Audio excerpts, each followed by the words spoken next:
नमस्कार आदरणीय दर्शकवृन्द, नयाँ दिग्दर्शनको आजको प्रस्तुतिमा यहाँहरू सबैलाई नवीन दाहाल हार्दिक स्वागत गर्दछु। दर्शकवृन्द, विगत केही श्रृङ्खलादेखि हामी ऊर्जाको विषयमा कुरा गरिरहेका छौँ, अर्थात् इनर्जी, हाम्रो आन्तरिक ऊर्जा र बाह्य ऊर्जाको विषयमा कुरा गरिरहेका छौँ। आज हामी यही विषयमा चर्चा गर्छौँ। यसका लागि आज पनि प्रस्तुतिमा हुनुहुन्छ ब्रह्मा कुमारी दिया दिदी। आउनुहोस् उहाँलाई स्वागत गरौँ। दिदी, आजको प्रस्तुतिमा पनि स्वागत छ। ओम शान्ति। ओम शान्ति। हामीले विगतका केही श्रृङ्खलादेखि हाम्रो मानवीय ऊर्जाको विषयमा कुरा गरिरहेका छौँ। हाम्रो आन्तरिक ऊर्जाको प्रभाव कसरी पर्छ र त्यो आन्तरिक ऊर्जाको प्रभाव बाह्य स्थानमा कसरी पर्छ, बाह्य ऊर्जाको प्रभाव हाम्रो आन्तरिक अवस्थामा कसरी पर्छ भन्ने चर्चा गरिरहेका थियौँ। त्यही सन्दर्भमा गत प्रस्तुतिमा हामीले दुईटा ऊर्जा, व्यक्ति बीचको दुईटा ऊर्जाको बीचको सम्बन्ध कस्तो हुन्छ, जस्तै उदाहरणको लागि हामीले चर्चा गरेका थियौँ कि एउटा अपरिचित व्यक्तिसँग पनि एउटा अर्को व्यक्तिको सम्बन्ध साध्यै निकट हुनसक्छ। देख्ने बित्तिकै बोल्न मन लाग्छ, एकछिन बस्न मन लाग्छ, कोहीसँग चाहिँ अलिक टाढै बस्न मन लाग्छ, नजिक हुन मन लाग्दैन। त्यस्तो कसरी हुन्छ भन्ने विषयको उठान गरेका थियौँ। आज हामी यही विषयबाट चर्चालाई अगाडि बढाउँछौँ। अत्यन्तै सुन्दर प्रश्न। सम्बन्ध चाहे त्यो मातपिताको होस्, दिदी भाइ, दाजु बहिनी, श्रीमान श्रीमती, या शिक्षक विद्यार्थी, या डाक्टर या बिरामी, जुनसुकै पनि हुनसक्छ। त वास्तवमा के भनिन्छ भने सम्बन्ध भन्ने बित्तिकै दुई अलग अलग एनर्जीको आपसमा भेट हो। जब हामी आन्तरिक रूपमा जान्छौँ, जस्तो हाम्रो सामान्यमा 8 वर्षको एउटा बच्चा छ। जब भौतिक आँखाले हामी देख्छौँ, त यो आँखाले मात्र के देख्छ भने यति बेला हाम्रो सामान्यमा हामीले जानेको एउटा सानो 8 वर्षको बच्चा हो, मात्रै 8 वर्षको।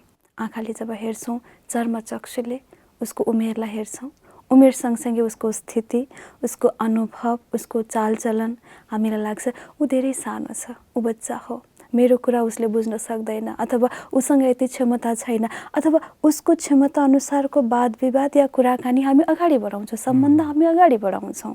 तर जब आन्तरिक नेत्रबाट हामी जब निहाल्छौँ, त्यो बडीलाई सञ्चालन गर्नेवाला सूक्ष्म एनर्जी, जसलाई हामीले परिभाषित गर्दै आएका छौँ, यसको न त अन्त्य हुन्छ न त्यसलाई निर्माण नै गर्न सकिन्छ। अनादि अविनाशी शक्ति हो यो ऊर्जा। आज त्यो शरीरमा त्यो ऊर्जा प्रवेश गरेको मात्र कति वर्ष भयो? 8 वर्ष भयो। आजभन्दा 8 वर्ष पहिला त्यो ऊर्जा, त्यो एनर्जी हुनसक्थ्यो कुनै 80 वर्षको एउटा ओल्ड एजमा हुनसक्थ्यो। त्यो समयमा कुनै बिजनेसम्यान हुनसक्थ्यो, टिचर हुनसक्थ्यो, प्रोफेसर हुनसक्थ्यो, या अरू कुनै आफ्नो स्थानमा वर्चस्व व्यक्ति हुनसक्थ्यो पूर्वजन्ममा, अर्थात् अघिल्लो अघिल्लो समयमा, अर्थात् आजभन्दा लगभग 8-9 वर्ष अगाडि भर्खर मात्रै उसले त्यो पुरानो बडीलाई, त्यो पुरानो भौतिक शरीरलाई त्याग गरेर यो शरीरमा प्रवेश गरेको मात्र कति वर्ष भयो? 8 वर्ष। 8 वर्ष भयो भने जब यो दृष्टिकोणबाट हामी हेर्छौँ भने अब यो क्षणमा हामीलाई लाग्छ कि उसले मैले भनेको कुरा बुझ्दैन, बिल्कुल बुझ्छ, उसँग क्यापासिटी छ, उसँग त्यो क्षमता छ। मात्र फरक यति हो कि आफ्नो क्यापासिटी अगाडि बढाउनको लागि अथवा उसको भाव प्रस्तुति गर्नको लागि अलिकति शरीरको आवश्यकता पर्छ। शरीर यति बेला के छ? म्याच्योर छैन, अपरिपक्व छ, सानो छ। यसरी ऊर्जाको दृष्टिकोणले जब हामी हेर्छौँ भने उसको सम्पूर्ण जीवन कहानीलाई हामी स्पष्ट देख्न सक्छौँ। यस अर्थमा वास्तवमा आज हाम्रो जुन सम्बन्ध बनेको छ नि, परिवारमा होस्, स्कुलमा होस्, समुदायमा होस्, या देशमा होस्, या विश्वमा नै होस्, यो हाम्रो सम्बन्ध के को आधारमा भन्दा यही ऊर्जाको आधारमा बनेको छ। यस अर्थमा हामीले अत्यन्तै सुन्दर प्रश्नबाट उठान गरेका थियौँ। जब कोही व्यक्तिसँग भेट हुन्छ पहिलो पटक यो समयमा, अपरिचित, बडो खुसी लाग्छ। कारण किन होला भन्दाखेरि अत्यन्तै सुन्दर अनुभूति हामी गर्न सक्छौँ। जस्तो यति बेला कार्यक्रम एपिसोड सञ्चालन भइराखेको छ, यसको सुरुवात कसरी हुन्छ भन्दा लास्ट टाइममा जुन कुरामा, जुन बिन्दुमा, जुन पोइन्टमा यसको एन्डिङ भएको थियो, नेक्स्ट टाइम हामी त्यही पोइन्टबाट सुरु गर्छौँ।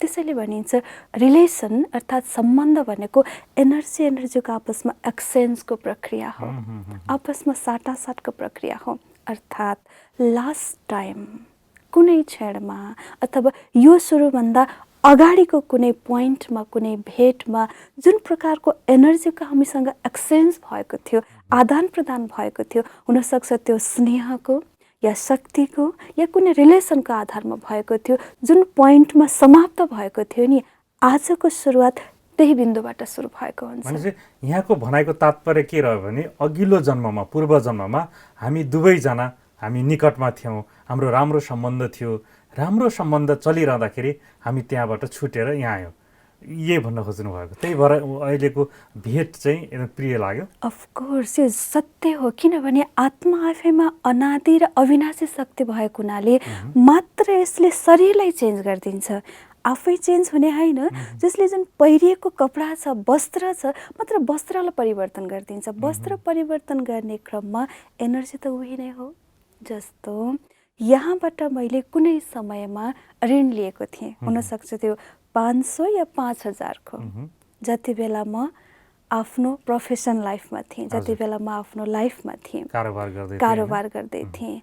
अब मैले त्यो कारोबारलाई छोडिदिएँ, यति बेला म यो फर्ममा, यो रूपमा छु। चेन्ज भयो मेरो लाइफस्टाइल, ड्रेस, रिलेसन, हर प्रकारले परिवर्तन भयो। परिवर्तन भयो भन्दैमा जब नेक्स्ट टाइम भेट हुन्छ, भेट हुने बित्तिकै हाम्रो जुन पहिलाको ऋण छ नि, ऋण त सकिएको छैन। जब भेट हुन्छ, यहाँले सुरुवात कहाँबाट गर्नुहुन्छ? मेरो ऋण थियो, जुन समयमा लग्नु भएको थियो, सो आज मलाई फिर्ता चाहिन्छ। सुरुवात त्यहीबाट हुन्छ नि। वस्त्र परिवर्तन होस्, रङ्ग परिवर्तन होस्, रूप परिवर्तन होस्, तर जुन आत्मासँगको जुन कनेक्सन, जुन सम्बन्ध छ नि, यो परिवर्तन हुन सक्दैन। त्यसैले आत्मा एक शरीर परिवर्तन गरे तापनि जब भेट हुन्छ, त्योसँग उसले गरेको सम्पूर्ण कर्मको अकाउन्ट, कर्मको गतिविधि सँगसँगै गएको हुन्छ। त्यसैले भनिन्छ जीवन एक कर्मको सिलसिला हो। जस्तो जस्तो सम्बन्धमा, जुन जुन अनुभूतिमा हाम्रो अन्तिम विदाई भएको थियो, त्यही आधारमा फेरि हाम्रो नयाँ भेट। त्यसैले कुनै सम्बन्ध हामीलाई जरुर अत्यन्तै प्यारो लाग्छ, यसर्थमा त्यही आधारमा हामी छुटिएका थियौँ।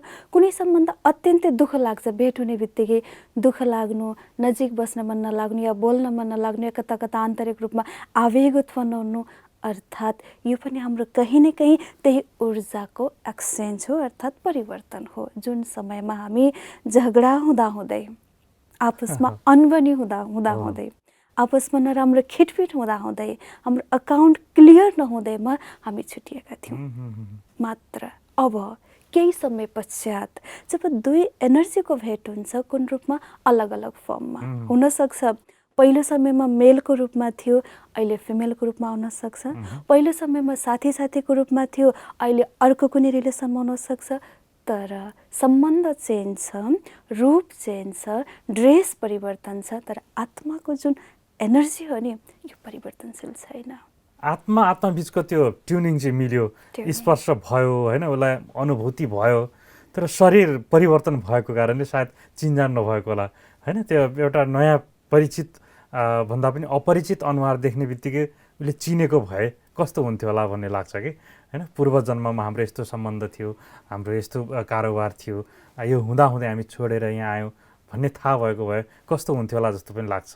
भनेको आत्माले चाहिँ त्यो अनुभव गर्छ, महसुस गर्छ, तर शरीरलाई थाहा हुँदैन, यही भन्नुभयो। के भनिन्छ भने यदि हर आत्मालाई आफ्नो हरेक जन्मको जन्मपत्री, हरेक जन्मको एपिसोड, हरेक जन्मको घटना यदि स्पष्ट जानकारी भयो भने सायद यो जीवन यति रोमाञ्चक तरिकाले, यति आनन्दमय ढङ्गले सायद अगाडि बढ्न सक्ने थिएन होला। यो विशाल ड्रामाको एउटा विचित्र रहस्य नै आइरहेको छ। हामी जब 2 घन्टाको फिल्म या डकुमेन्ट्री कुनै चिज हेर्छौँ, दृश्य हेर्छौँ भने त्यहाँका एक एक घटना प्रत्येक कलाकारलाई थाहा भएको हुन्छ, तर थाहा हुँदाहुँदै पनि कलाकारले मात्र आफ्नो रोललाई ध्यान दिएको हुन्छ। यदि अन्य सबैको रोललाई ध्यान दिन थाल्यो भने कहीँ कतै उसको वर्तमानको रोलमा थोरै गडबडी हुन थाल्छ, या जुन कन्सन्ट्रेसन हो, जुन एउटा सही पर्फर्मेन्स उसले गर्नुपर्ने हो, त्यो नहुन पनि सक्छ। त्यस्तै प्रकारले यो विशाल र बेहद जुन ड्रामा अर्थात् नाटक बनेको छ, यो विशाल र बेहदको ड्रामामा ऊर्जालाई पनि यदि आफ्नो पहिलो समयको यति जानकारी स्पष्ट भइदियो भने सायद अगाडिको दिनमा उसले जुन इन्जोय गर्नुपर्ने हो, जुन खुसी लिनुपर्ने हो, जुन आनन्द लिनुपर्ने हो, त्यो नआउन पनि सक्छ। कारण हरेक एपिसोडमा, हरेक घटनामा सबै घटना, सबै सेकेन्ड, सबै क्षण सही तरिकाले बिताएको छ भन्न पनि त सकिँदैन। सबै स्मृतिमा आइदियो भने तिनै स्मृतिमा रहेर उसले वर्तमानको समयलाई दुःखमा व्यतीत गरिदिन्छ, ऊ अगाडि बढ्न सक्दैन। त्यसैले अत्यन्तै सुन्दर रहस्य विशाल बेहद ड्रामामा रहेको छ कि पहिलाको एपिसोडका सम्पूर्ण दृश्यहरू हर व्यक्तिलाई स्पष्ट रूपमा जानकारी नहुनु नै यो ड्रामाको सुन्दर एउटा रहस्यमय कुरा हो।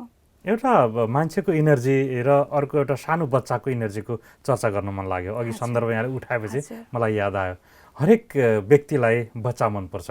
सानो बच्चा जसलाई पनि राम्रो लाग्छ, त्यसको इनर्जी, त्यसको भाइब्रेसन किन प्रिय लाग्छ। मानिसको बच्चा मात्रै नभएर अन्य पशु पक्षीको बच्चाहरू पनि प्रिय लाग्छ हैन, अथवा बोट बिरुवाको सानो सानो आउँदै गरेको, पालो हाल्दै गरेको सबैलाई प्रिय लाग्छ।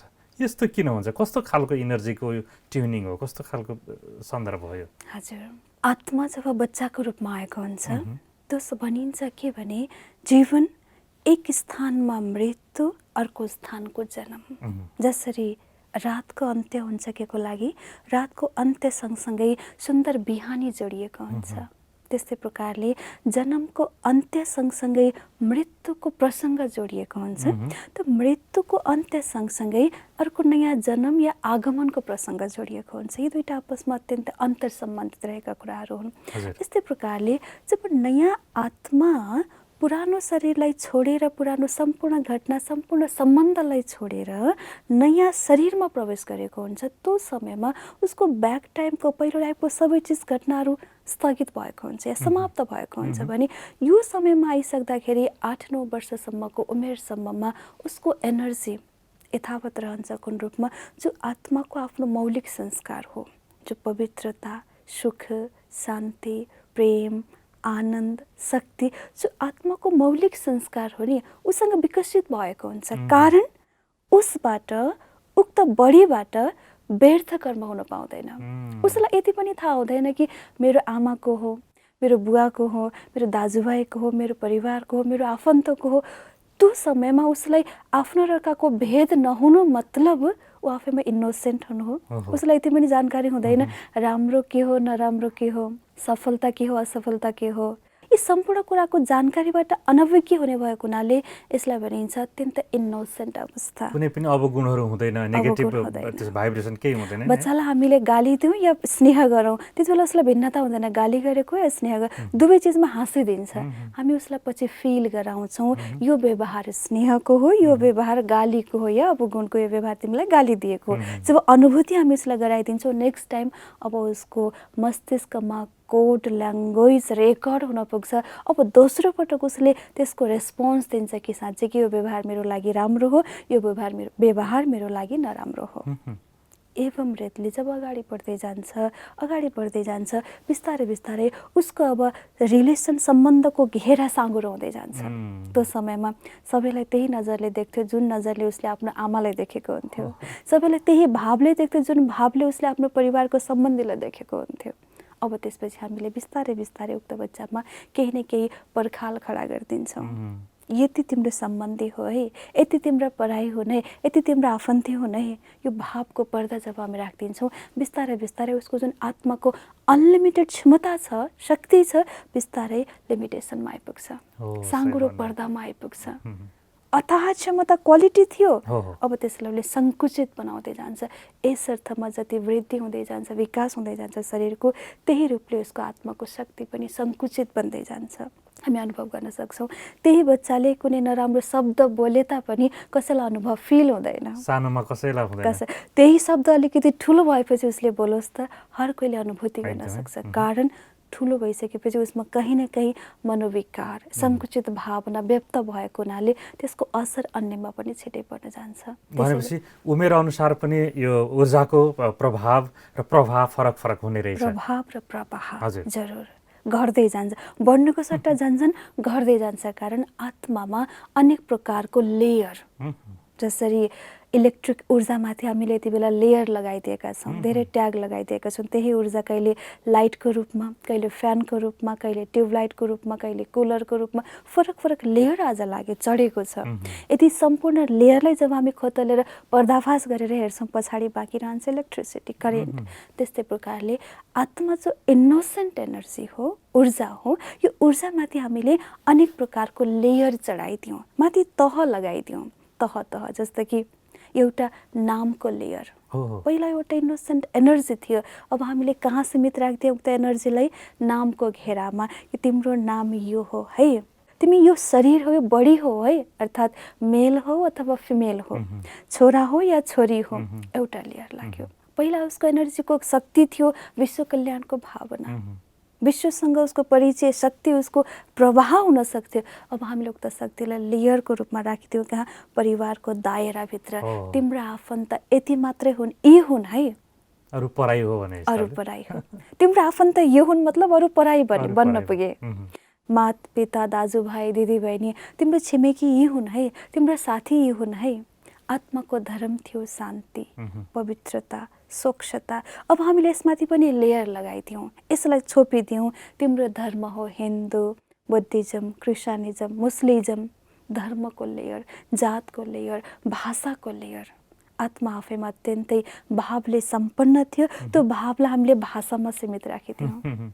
यसरी एक सुन्दर ऊर्जामाथि भाषा, धर्म, संस्कृति, देश, वर्ण, नाम, रूप, यी अनेक प्रकारका लेयर चढ्दा चढ्दा चढ्दा चढ्दा आन्तरिक जुन ऊर्जा हो नि, यसको वास्तविक रङ्गमाथि तह लेयर लागिदियो, जसले गर्दा ढाकिन पुग्यो। जब ऊ प्रवाह हुन थाल्छ नि, अब आफ्नो आन्तरिक ऊर्जाको रूपमा प्रवाहित हुन पाउँदैन, फिजिकल एनर्जीको आधारमा ऊ प्रवाहित भइदिन्छ। उसलाई सानैदेखि हामीले एउटा घेराबन्दीमा राखेका छौँ, हरेक कुरामा ऊ जानै सक्दैन, ऊ त्यसैमा अभ्यस्त भइसकेको हुन्छ। त्यही भएर एउटा ऊर्जालाई पनि हामीले आफैले सङ्कुचनमा राख्यौँ अथवा कोहीद्वारा हामीलाई सङ्कुचनमा राख्यौँ, बन्धनमा राख्यौँ। यतिखेर मलाई अर्को एउटा सन्दर्भको चर्चा गर्न मन लागेको छ। यो सायद यो ऊर्जासँग जोडिन्छ होला यो सन्दर्भ। त्यो बच्चा जब सानै हुन्छ, आमाले बाहिर जाँदाखेरि एउटा कालो टिका लगाइदिनुहुन्छ, नजर नलागोस् भनेर प्रचलन छ। कसैको गाजर लगाइदिने हैन, कालो टिका लगाइदिने निधारमा। अनि सँगसँगै विभिन्न सन्दर्भमा के विधिहरू गरिन्छ। कसैको आँखा नलागोस् भनेर कागतीमा त्यो खुर्सानीहरू झुन्ड्याउने, अनि के अब विभिन्न सन्दर्भहरू हुन्छ। बाहिरी आँखाहरू नलागोस्, कसैको प्रभाव नपरोस् भनेर। यो ऊर्जासँग सम्बन्धित छ? ऊर्जाको कारणले यस्तो भएको छ? यो कस्तो सन्दर्भ हो? कसैको आँखा लागोस् नलागोस्, नजर लागोस् नलागोस् भनेर यस्तो विधिहरू हामी के गर्छौँ? यो ऊर्जासँग कसरी सम्बन्धित छ यो कुरा? यो पनि गर्छु एकातर्फ भने, अर्कोतर्फ अर्को विधि के गरिन्छ भने, जब कुनै कार्यक्षेत्रमा हामीलाई जानु छ भने आफूभन्दा अग्रजबाट आशीर्वाद लिने, वरदान लिने, यो कर्म पनि हामी अपनाउने गर्छौँ। वास्तवमा योसँग सम्बन्धित के छ त भन्दाखेरि, ऊर्जा चाहे नकारात्मक होस् चाहे सकारात्मक होस्, फ्लो हुन्छ विचारको माध्यमबाट। जो सोच मैले यहाँ निर्माण गरेँ, जब जब सोच मैले निर्माण गर्छु, विचार या शब्दको माध्यमबाट तरङ्गित भएर आउँछ कहाँ? बाहिरको वातावरणमा। त्यसैले जब आशीर्वाद लिन्छौँ, कसैबाट शुभ भावना लिन्छौँ, कसैबाट हामी वरदान लिन्छौँ, वरदान लिनुको अर्थ के हो त? त्यो समयमा दिनेवालाको जुन ऊर्जा, दिनेवालाको फ्रिक्वेन्सी लेभल हुन्छ नि, जसलाई हामी भन्छौँ अत्यन्तै उच्च कोटिको, कुन भावले भरिएको हुन्छ। जब मैले वरदान दिँदैछु त अत्यन्तै शुभ भावनाले, सकारात्मक सोचले, ताकि तिम्रो परीक्षामा सफल होस्, राम्रो होस्, या जहाँ जाँदैछौ त्यसमा सफलता प्राप्त होस्, यो सोच राख्नु भन, शुभ भावना, यो सोच राख्नु भन, आफ्नो विचारको फ्रिक्वेन्सीलाई अत्यन्त उच्च कोटिमा राख्नु हो। जब त्यो समयमा हाम्रो विचार हाई लेभल फ्रिक्वेन्सीसँग जोडिदिन्छ भने के हुन्छ भन्दाखेरि, आत्माको जब कनेक्सन त्यहाँ हुन्छ, हाई लेभलको फ्रिक्वेन्सीले यति बेलाको मेरो ऊर्जालाई पनि अत्यन्तै चार्ज गरिदिन्छ, उच्च कोटिमा लगिदिन्छ। तब के हुन्छ? मनोबल बढ्छ। हतोत्साहितको सट्टामा मेरो मनको बल अत्यन्तै वृद्धि हुन्छ। मलाई भित्रभित्र विश्वास बढ्न थाल्छ कि साँच्चै कि अब म के हुन्छ? सफल हुन्छ। ऊर्जाले मलाई कहाँ पुर्याइदियो? माथि पुर्याइदियो। त्यसैले वरदानमा हामीले जुन मिल्छ हाई लेभलको फ्रिक्वेन्सी, यस्तै प्रकारले अत्यन्तै सुन्दर प्रश्न आएको थियो, नजर लाग्नु।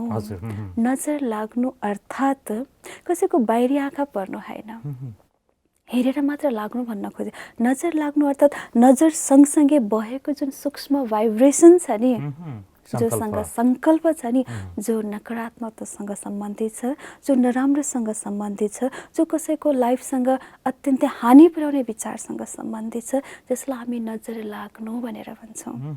अर्थात् कुदृष्टि, कसैले मेरो बारेमा सोच्यो नराम्रो बारेमा, अर्थात् चाहे व्यवसायमा होस्, चाहे शिक्षामा होस्, चाहे पर्सनल करियरमा होस्, नराम्रो होस् या धक्का लागोस्, विदेश जाँदैछ भने प्रोसेस नमिलोस्, भिन्न भिन्न कुदृष्टि, खराब भावना राख्नु, नकारात्मक सोच राख्नु, जसलाई हामी भन्छौँ नजर लाग्नु। बाहिर स्थितिबाट, अन्य आत्माबाट आएको जो नेगेटिभ सोचको फ्रिक्वेन्सी छ, मतर्फ आउनु हो। मतर्फ आउँछ, तर कति बेला प्रवेश गर्छ यसले, कति बेला यसले असर गर्छ भन्दा जति बेला मेरो प्रवाह, यहाँबाट बगेको प्रवाह कमजोर छ, अर्थात् यहाँ लिकेज छ। यदि लिकेज छ या कमजोरी छ भने स्वाभाविक बाहिरको प्रवाह मभित्र प्रभावित हुने चान्सेस त्यहाँ धेरै हुन्छ, स्वाभाविक त्यसले काम गर्छ। तर मैले आफ्नो आन्तरिक स्थितिलाई मजबुत बनाइदिएको छु, मैले मेरो घरको ढोकालाई बन्द राखिदिएको छु, अत्यन्त शक्तिशाली छु, या मैले ताला लगाएर राखेको छु भने बाहिरबाट प्रवाह त आएको छ, आउँछ कहाँ, ठोक्किन्छ बस पर्खालमा, फर्केर जान्छ। त्यसैले कति बेला असर पार्छ कुविचार र कुदृष्टिले नजर लाग्ने भन्दा जति बेला मैले आउने चान्सेस त्यहाँ दिएको छु, सम्भावना मैले राखेको छु। भनेपछि यो नजर लाग्नु, आँखा लाग्नु भन्ने यो जति पनि मान्यताहरू छन्, यो प्रत्यक्ष रूपमा आँखा पनि लाग्ने होइन, नजर पनि लाग्ने होइन, कुदृष्टि पनि पर्ने होइन, मात्रै सङ्कल्पको प्रभाव, विचारको प्रभाव, यो ऊर्जा, सङ्कल्पको ऊर्जाको असर पर्ने रहेछ भन्ने हामीले चर्चा गऱ्यौँ र निष्कर्षमा हामी रह्यौँ। यही चर्चा गर्दा गर्दै आजको प्रस्तुतिमा पनि समय सकिएको छ। आउने प्रस्तुतिमा हामी यही विषयलाई निरन्तरता दिँदै आगामी महत्त्वपूर्ण चर्चा गरौँला। समय दिनुभयो, धेरै धन्यवाद। ओम शान्ति। आदरणीय दर्शकवृन्द, एउटा व्यक्तिभित्र रहेको अथाह ऊर्जा हुन्छ भनिन्छ, अथाह शक्ति हुन्छ भनिन्छ। यो अथाह ऊर्जा, अथाह शक्तिको प्रयोग कसरी भइरहेको हुन्छ, कुन माध्यमबाट भइरहेको हुन्छ, हामीले त्यसको पहिचान गर्न सकेका छौँ कि छैनौँ, त्यसको सदुपयोग गरिरहेका छौँ कि दुरुपयोग गरिरहेका छौँ, लगायत यो ऊर्जासँग सम्बन्धित अत्यन्त महत्त्वपूर्ण चर्चा हामीले गरिरहेका छौँ। आउने प्रस्तुतिमा पनि हामी यही विषयलाई निरन्तरता दिनेछौँ। आजको प्रस्तुतिबाट नवीन दाहाल बिदा हुन्छु। नमस्कार, धन्यवाद।